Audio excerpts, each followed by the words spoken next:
So at the end of class last time, things were a little rushed, and in my haste to be in a rush, I didn't write down an official definition, but I sort of told you what a region should be, the omegas that we're going to be doing integrals over constantly. And actually, I did not say it quite correctly, so that's what I want to start with today. Definition. So everybody remember what I said volume 0 means? A subset. So it's a formal way of saying it's a very thin set. So it's a set has volume 0, so I'll write that down again. X in Rn has volume 0. I'm tired of writing out the word 0, so I'm going to spell it with a Z. I had a question about 1, 0. Is it like absolute 0 where we write it as absolute? We can't just write volume equals 0. It's rather just volume 0. That's the term we're defining. Okay. But we're going to write V equals 0? We're going to end up defining volume. X and Rn has V equals 0? I mean, it's a phrase that we're defining. Okay. I mean, in general, we're going to talk about volumes of n-dimensional regions, but I want to say a set has volume 0 if, for every epsilon, you can cover X by finitely many. So the finite is essential, as you will find if you work one of the challenge problems, where you're allowed to be a countable number, a sequence. That's different. You can cover X by finitely many rectangles, R1 to Rs, with the sum of the volumes of the rectangles less than epsilon. So if you change epsilon, I'm allowed to change how many rectangles there are. The S is not fixed. That wasn't true for the what was it called? The weird continuous one, uniformly continuous. I'm talking about a set. Right, I'm talking about the uniformly continuous one. I'm talking about a set. But I was confused. Oh no, that was for an arbitrary set. When we're talking about uniformly continuous. Okay, that's good. And the rectangles have n dimensions, right? Yes. So for example, if I take, so the warning here,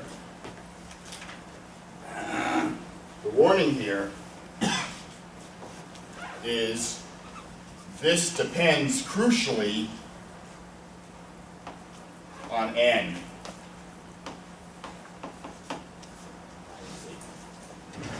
So for example, if I took this interval and I didn't tell you where it was living, that's right, it has volume 0 or area 0 in R2. So this subset X has area 0 or volume 0, but we usually say area in R2, in Rn for n equals 2, and volume 0 in Rn at least 3. But if I think of it in R1, if I think of it as a subset of R1, it has length. But has length in R1. So you have to talk about what space it's sitting in. If I took a rectangle in R2, does it have 0 area? No. But if I think of that R2 as sitting in R3 in some way, and that rectangle is sitting in that plane, then it has volume 0 in R3. And sets with volume 0 can't be open. Say what? Sets with the volume 0 can't be open, right? They could. Oh, open in Rn? No. Right. Right, so an open set in Rn, okay, that's a good comment, Jackson. Comment.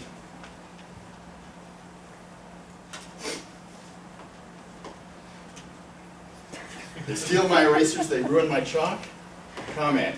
An open set in Rn does not have volume 0. Can you convince me why? You can draw a closed set that doesn't What in particular do you want me to draw inside the open set? have the, what's it called? Yeah. What can I, if you have an open set, every point in it has a Neighborhood. ball sitting inside the set. In that ball, what can I do for sure? You get a volume from it. Yeah, rectangular. I can put a rectangle in there. Now, if you cover up this set with rectangles, you have to, in particular, cover up this rectangle. So you have to have at least that much area, or volume in higher dimensions. That's what you're thinking, Jackson? Yeah, right. Everybody okay with that?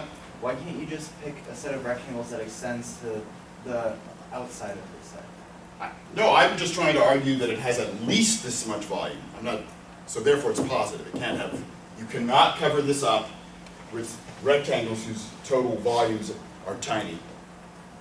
Because they're going to have to cover this rectangle that has area 3. Okay? You're saying the open set has the same dimensions as Yeah. So when a subset is in Right, because if you have a ball in there, that means you, in that ball, you have an n-dimensional rectangle. so when a subset is in Rn, it will have 0 volume in Rn if n is greater than n. Yes. Yes. And there's, if you're interested in thinking about more of this stuff, there's a couple of challenge problems this week which I invite you to look at. Are there any other examples of that being 0 volume that's not? That's not this picture? Yeah. Yes. Yes. So I'm actually going to tell you if, I mean, for example, if I draw the frontier of a rectangle in Rn, or say the frontier, this set X here, in R2, has area 0. The edges, how would you prove that? Well, yeah, so how would you prove it? Well, you just cover it in 4 thin rectangles. Right, so you cover it by things that look like this. And how do you control the area of those? You have to have a certain amount of length, but you can make the width as small as you want. So it's more like summation of 4 lines. Right. Could you That's take right. the full rectangle of X and then subtract a rectangle similar to X, but it's an open rectangle? And then just that would leave you 0 You're volume? still going to have to come back to this definition and cover the set itself. Yeah. Anything that's like parameterizable? Okay, I'm going to state that in a minute. Okay, so I am going to state that in a minute. So now this is the definition I wanted to get to. A region, so this is a technical definition that we're going to be using all semester. A region is a set that you ultimately want to be able to do integrals over. So you want it to be reasonable enough. First of all, is you want it to not be a thin set itself. If I want to integrate and find the area of something in R2, I don't want it to be a line segment. I don't want to do area of something that's too small. So a region is the closure, remember that word, of an open, of a bounded open subset. So I want to take something that has interior and close it up. So when you do that, you create frontier. Agreed? Remember, closure means you're throwing in all the points that are limits of sequences in the set. So, but I want it bounded, because that will then make the closure be what? Right. Whence omega is compact. But I want it to be nice enough so that the frontier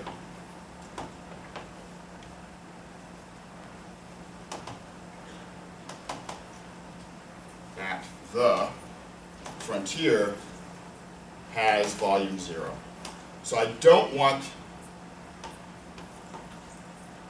this open set super crazy so that when I close it up I get a super wild edge to it. Apparently, what subset? Open. So, fact, which will follow from challenge problems that you should look at. I'm not going to look up the number, but it's one of the challenge problems. If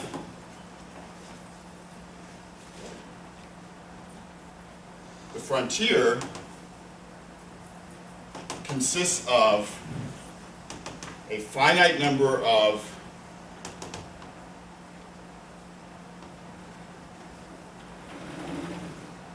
things that are parameterized by C1 maps.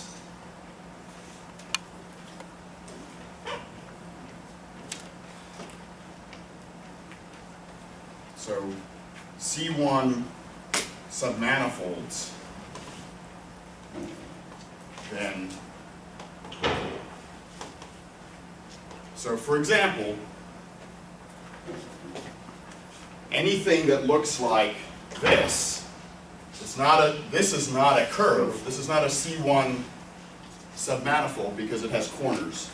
But if I take something that looks, for example, like that, it's a finite union of perfectly nice, smooth things. And that will have measure 0, volume 0. What does it say? Then we're cool? Then we're cool. So that means it's fitting this criterion. When would it not have? You could have some sort of wild, continuous curve that fills up space. You can't do that with C1. You can have space-filling curves, which we don't have time to talk about in this class, but it's a neat topic. It would be like if you had a sine graph, you may double back on itself really quickly, so it's like shading something in. Yeah, although it's hard to imagine that as the boundary, the frontier of an open set. Yeah. So I can actually, if people really are interested in this question, we should talk about it in office hours, because I want to get somewhere. But you could create examples even by taking an open set and poking lots and lots of holes in it, and make the holes have so many that their edges actually cover stuff. It's weird, but Like an example of a frontier with volume not zero. that's what everyone's asking about. I'm actually not going to do that. It can happen, and if you're really interested, we'll come talk. What about sine x over x if you want? Because it gets like. No. No. Okay, so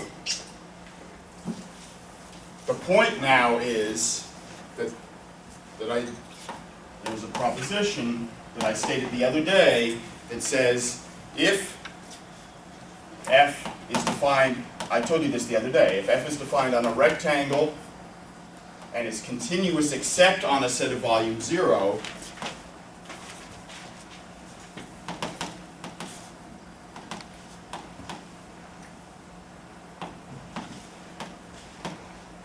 then it's still integrable.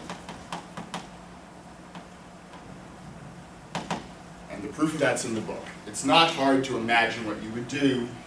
You basically cover up the set of discontinuities with a small bunch of rectangles, and then on what's left you have a continuous function.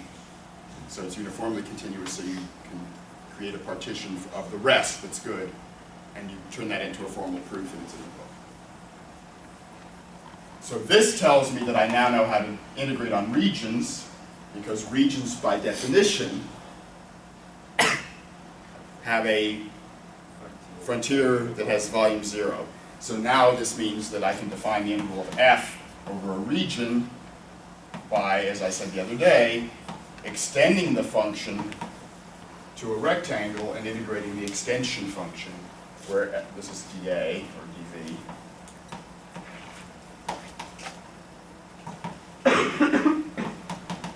Where f bar is defined by taking f when you're in the region and 0 outside. Okay. So in particular, if you integrated the function that was 1 over your region and 0 outside the region,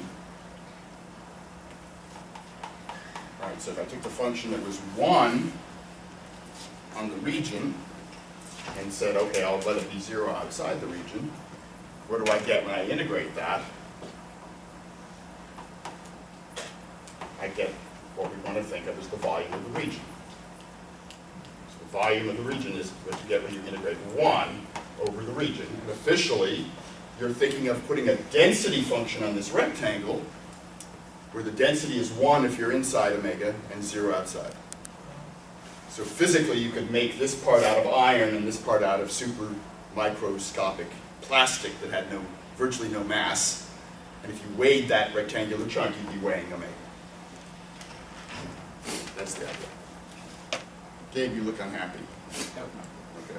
You're just practicing furrowing your brow. Okay. He's practicing. Okay. Useful thing that you need for homework, I just want to comment. Useful proposition here that will come across. If f is less than or equal to g, and both are integrable on omega,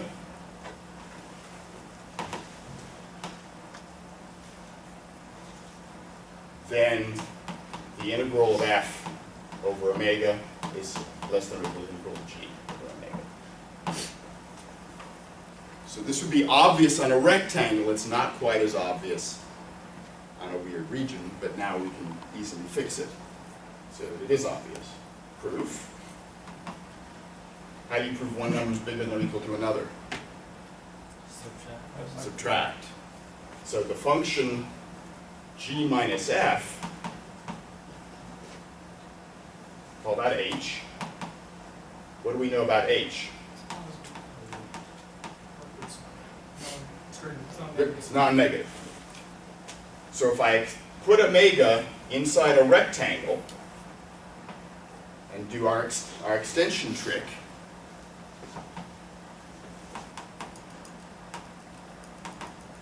what's true about that function?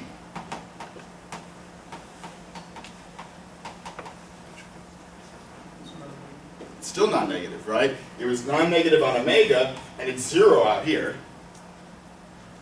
What is true if you have a non-negative function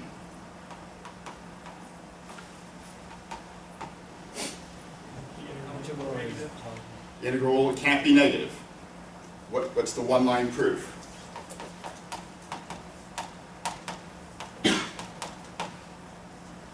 Give me literally a one-sentence proof. Can't have negative volume.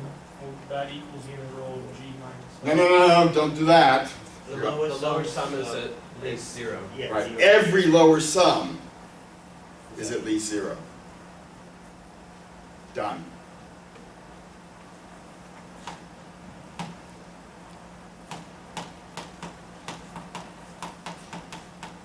And the integral has to be at least that big. The integral has to be at least as big as all the lower sums. So they're all non-negative, the integral has to be. Okay, so in your homework you're going to use this, and we're going to use this all over the place this semester, just without even saying it. Any questions?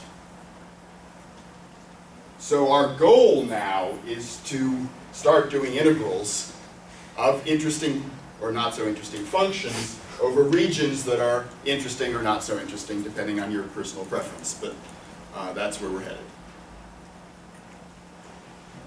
So I actually want to change gears, so now we're into section 2. I actually want to change gears and remind you of something you learned in high school calculus or Calc 2 here. If I gave you, say, a volume that you got by rotating some curve around and making a volume of revolution, how did you compute its volume in your previous calculus?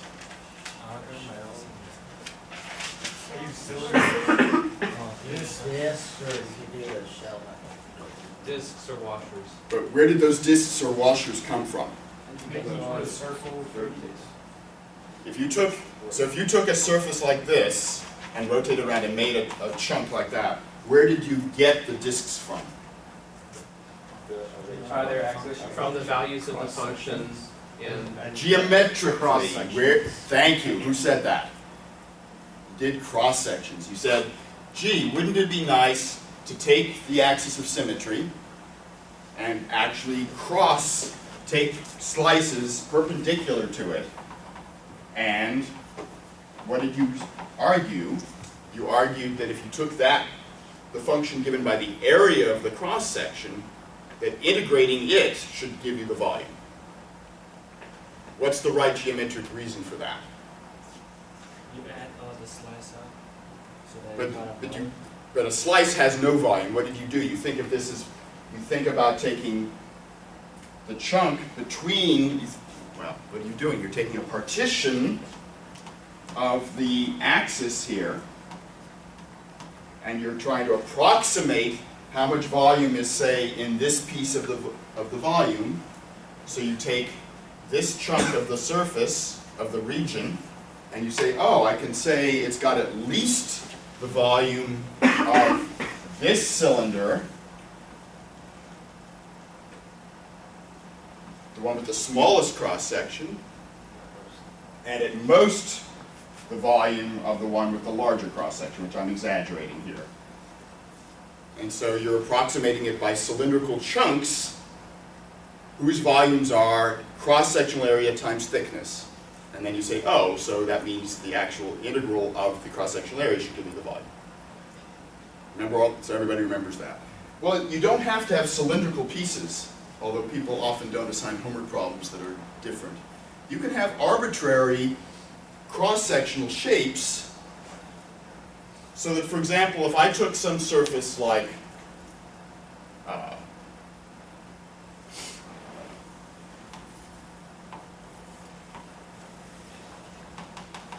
just say, take the graph of some function over some rectangle now.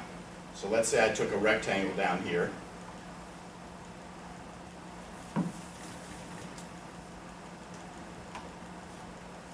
And I wanted to know, what's the volume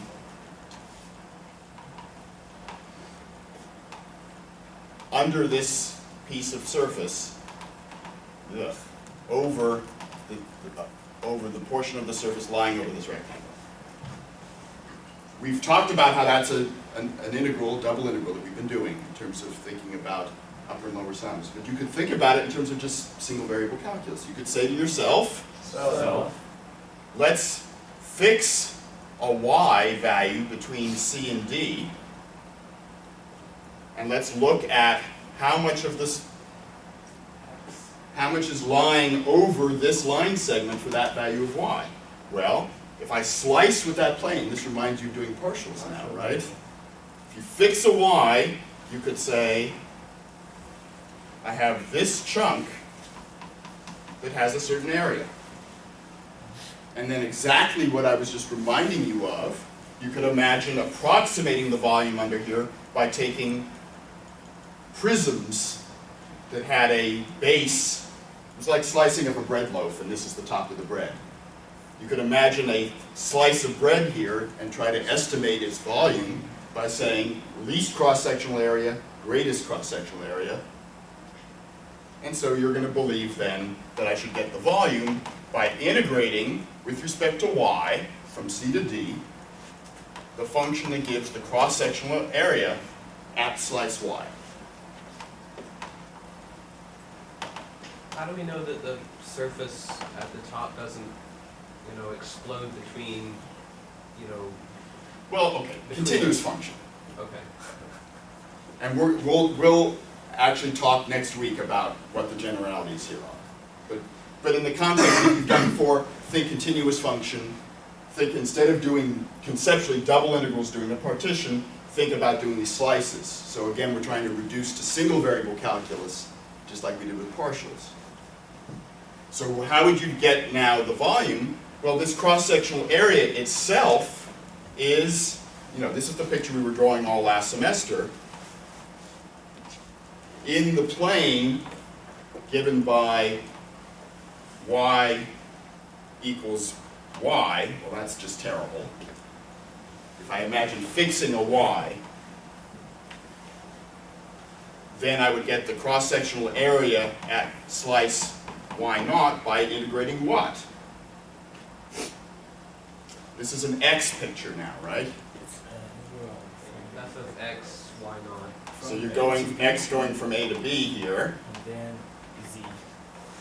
and I integrate f of X, x, why not? y naught dx. Right, because this graph here is exactly the function that I started with, but I fixed y equal to y naught. And so abracadabra, what you have for your volume is an integral of an integral. This is different from what we've been doing. Okay. And so you integrate to find the cross-sectional area, and then you integrate the cross-sectional areas with respect to y. This is conceptually completely different from what we've been doing. And so Daniel's raising a question about why should we expect to get the same answer? Well, if you think about a surface here that's reasonable, you expect that you're getting the volume either way. So this should be a way of computing a double integral of f. I mean, have we even defined double integrals? Yes, that's what we've done all week. Upper and lower sums. Unique number there between. Okay. So conceptually, this is different.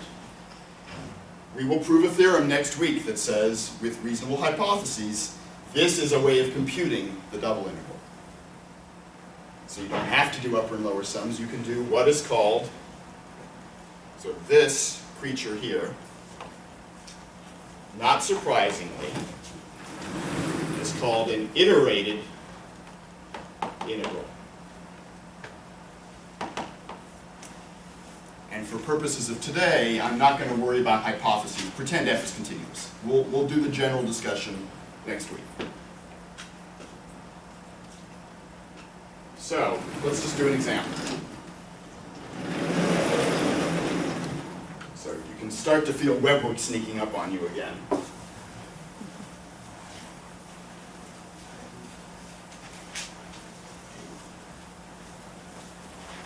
All right, so suppose I had the function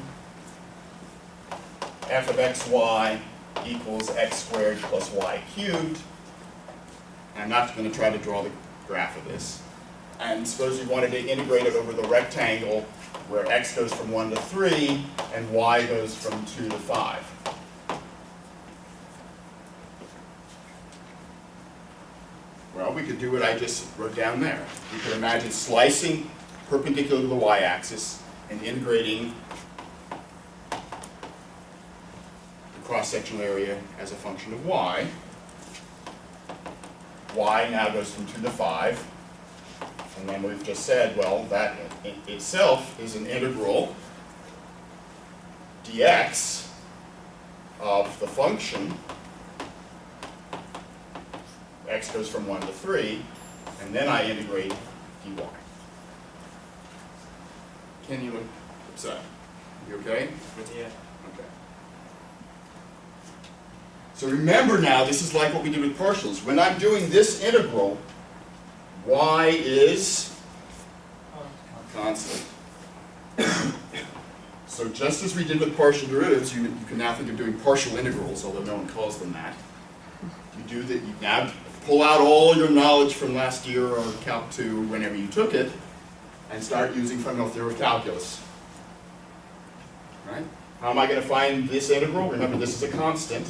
So this is where the people in Terry College have the advantage over the rest of us, because you guys are supposed to be good at accounting.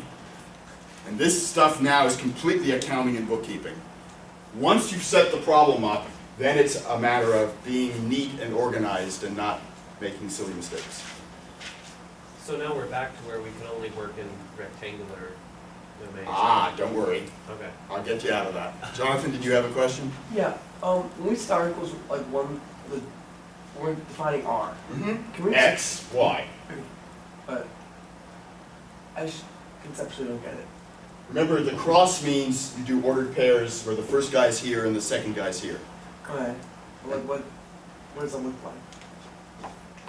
X goes from 1 to 3, Y goes from 2 to 5. So I take any point where the X is in here and the Y is in there, that's my rectangle. Alright. Alright, so now we just do it, right? But I've made a picture, so I'm in the way there. Integral from 2 to 5. I respectfully suggest you write stuff down neatly and in an organized fashion. So I'm going to do the integral dx, which is, what's the antiderivative?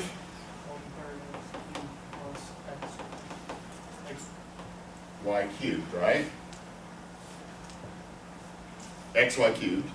Now x, I'm going to remind you, I won't do this very long, but for now I'm going to remind you that we're doing x varying from blah to blah, just so you don't make a silly mistake here. X goes from 1 to 3, and then you're going to take that answer, whatever it be, and integrate it dx. And after you practice this for a couple days, you'll get almost as fast as this as I am, probably. You mean dy? dy. See? I was like, maybe you'll get as It may fast not be as as I can. fast. Maybe you'll get to my level. Maybe you'll do it slower, but maybe you'll do it correctly. Yeah, so it's very important when you're bookkeeping not to make stupid mistakes like that. Now, I would have discovered, because when I wrote this down, I would have something that had only y's in it and no x's anymore. And I might have figured out that I had something wrong. Or But you yeah, might it's not. important to be careful. Do as I say, not as I do. If you weren't counting, you'd be in jail, so. Not quite that bad. Depends how bad the mistake is. So 3 cubed minus 1 cubed.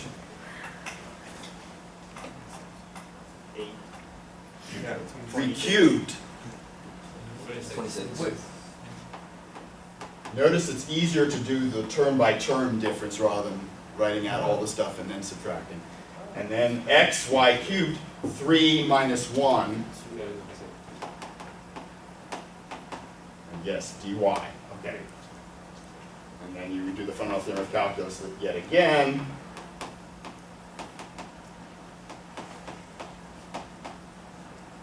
Of course, you recognize that 2/4 can be simplified. Please simplify algebra whilst you can, because otherwise arithmetic gets yucky. And so what do I have? I have 26/3 times 3. Oh, isn't that nice? Plus 5 to the 4th minus 2 to the 4th all Wait, over what do 2. you mean times 3? Times 5? 5 minus 2. Oh. And then 5 to the 4th is 625, minus 2 to the 4th is 16. That's approximately, 25 minus 16 is approximately 9. So this is,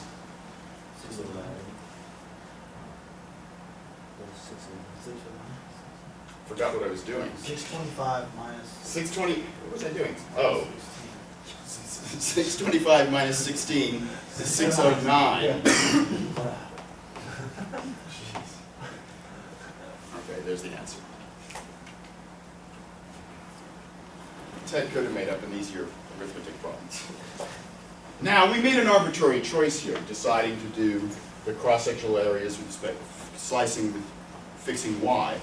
You might have said, why not do it the other way? I mean, so we sliced this way and found cross-sectional areas.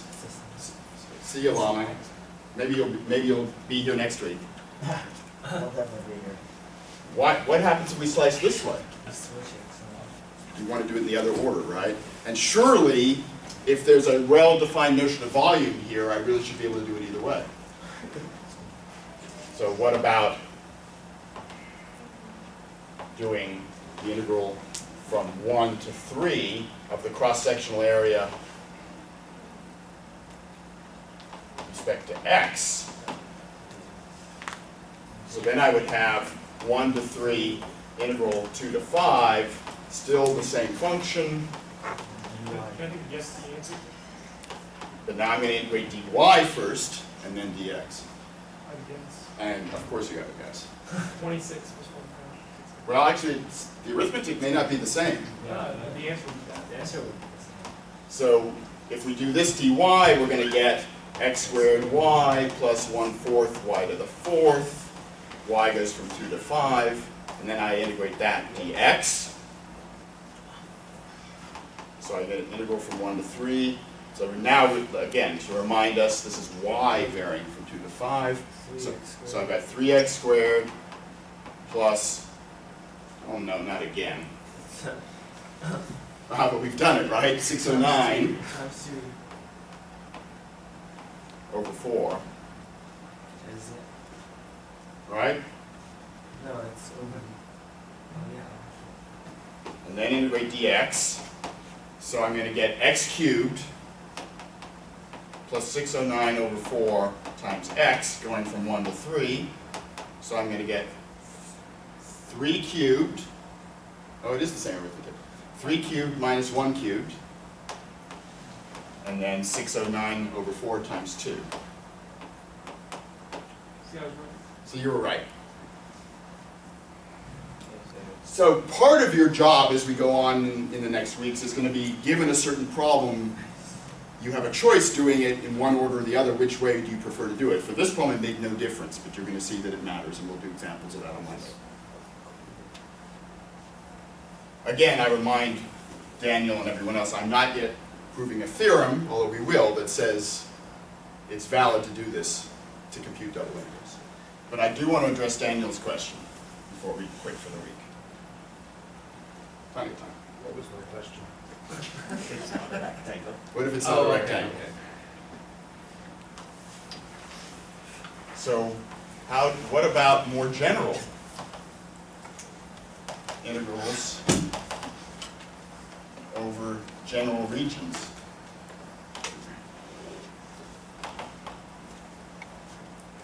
I mean, suppose, for example, that instead of integrating over a rectangle, I'm interested in finding the integral over, say, a triangle like this.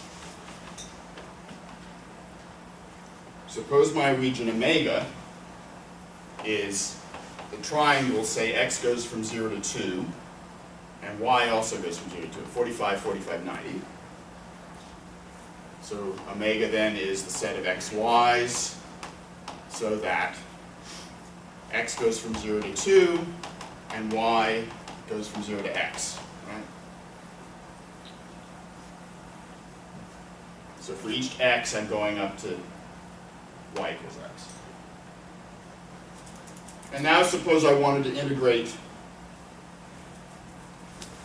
I could do the same problem even. Suppose I wanted to integrate over omega, that same function, x squared plus y cubed, dA. What's the way you would do it? Well, how do we define the integral over a region that isn't a whole rectangle? What did we say to do? Make it a rectangle. Make it a rectangle. Well, no. Careful. Unless your function is symmetric, that's something, so I haven't yet gotten to that. We're going to look for symmetries a lot this semester. But this function will not be symmetric here. That's not what you do. You put it in a rectangle. Might as well take the most convenient rectangle. And what do? You make the function, so let's let the blue square here be r. So you integrate over r the function that is what? 0 where it's blue. Yeah, it's this. 0 where it's blue, that where it's green. So we do the integral of f bar, where f bar is x squared plus y cubed when xy is in my original omega and it's 0 outside. Okay, so I'm going to do this very pedantically once. And then from this point on, we won't be so pedantic. So let's ask ourselves how we do a double integral as an iterated integral. Do you want me to do dx dy? You want me to slice perpendicular to y or perpendicular to x? Excuse me. Why did you say x? Why not? Get things. Well, we'll find out. But the way I was drawing the picture, we were naturally thinking, and the way I wrote the formula, we were thinking about for each x, y goes from blah to blah. Yeah. So let's do that.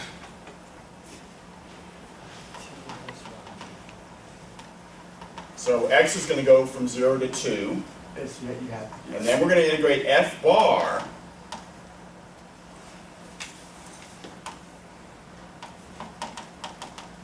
dy y from 0 to 2 and integrate the result with respect to x. So let me draw that picture again where we can reach it. For each fixed x, I want to integrate f bar along this line segment. Y goes from 0 to 2. So what is that?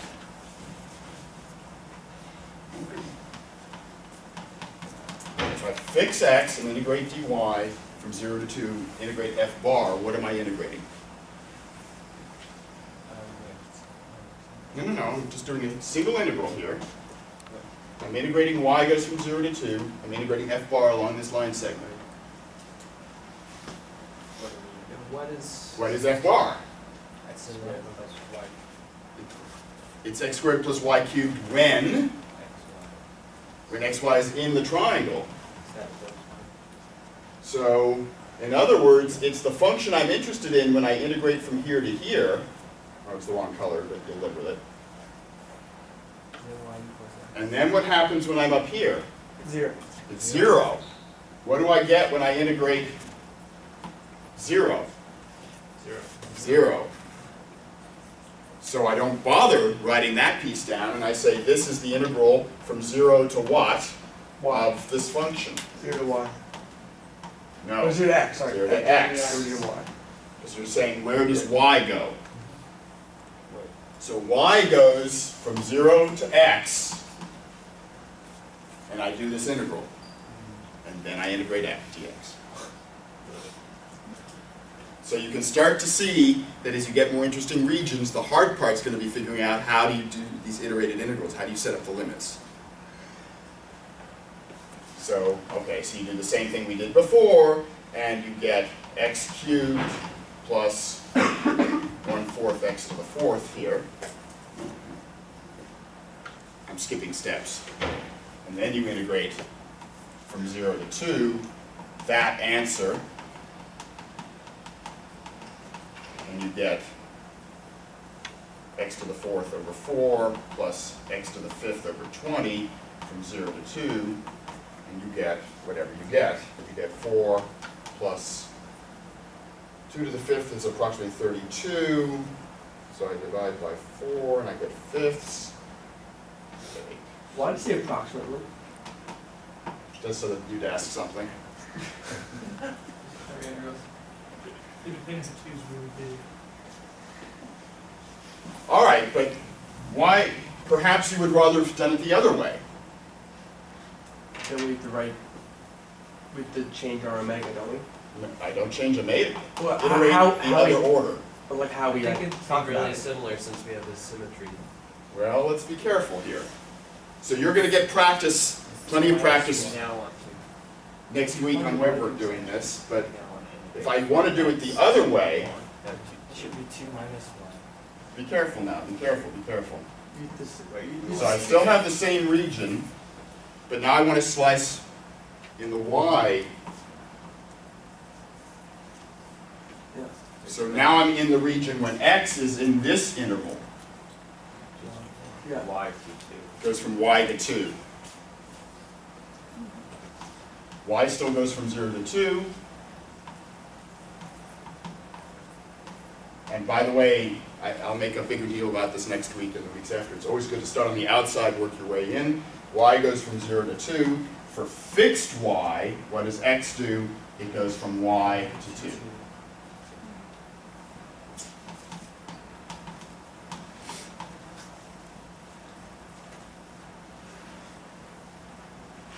And so let's just quickly see. Integrate dx, you get 1/3 x cubed. 2 cubed is 8, y cubed is y cubed. And then you get plus y cubed x. So you get x going from y to 2, and multiply that by y cubed. Notice this is a little yuckier. I know the answer. Ah, be careful. You're going to have some homework where you think you know the answer, you don't. Oh, yeah, that Well, that's, yeah, that's that's a a lot. lot. That's actually. So this looks harder, right? But surely we should get the same answer. Should we finish it or should we not finish it? No. It's No. 5 3/5. All right, so for the weekend, I'm going to give you this problem. We should have finished. No, we're going to solve it.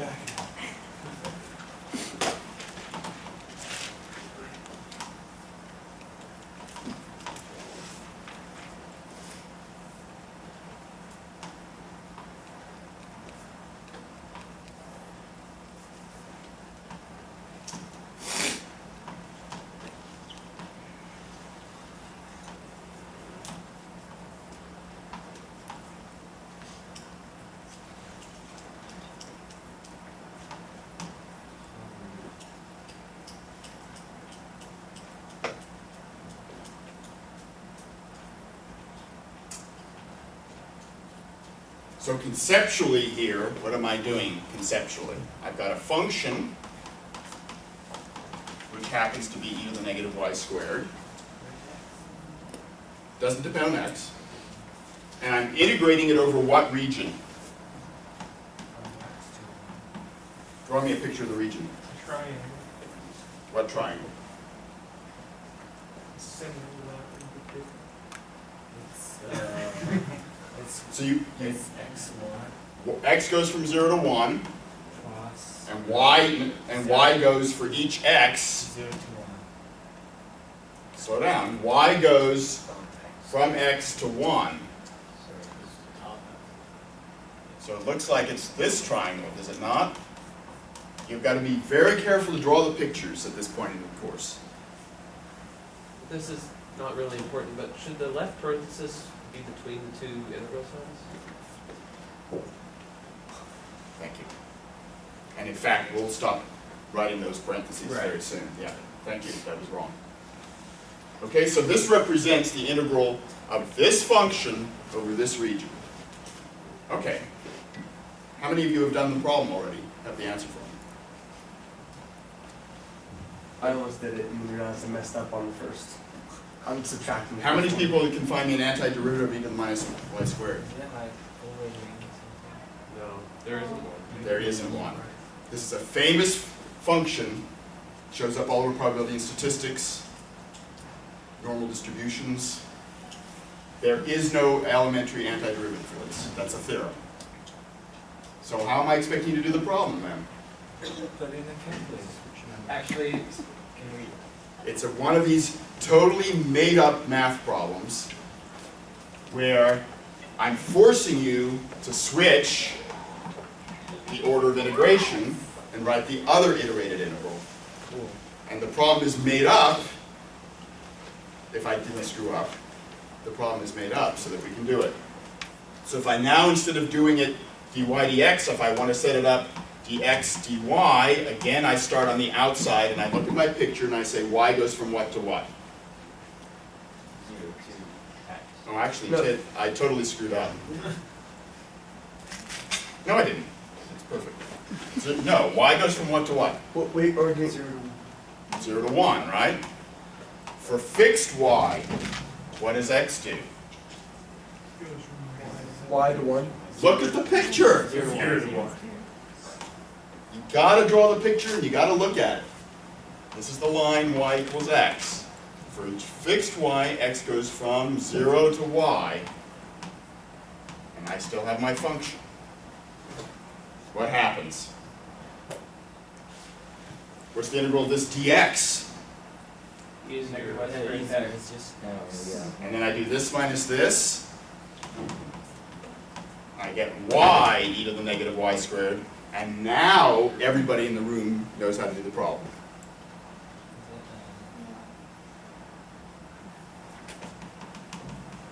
If you don't know how to do this, spank yourself. How many of you were saving your spanking for later? I already did it.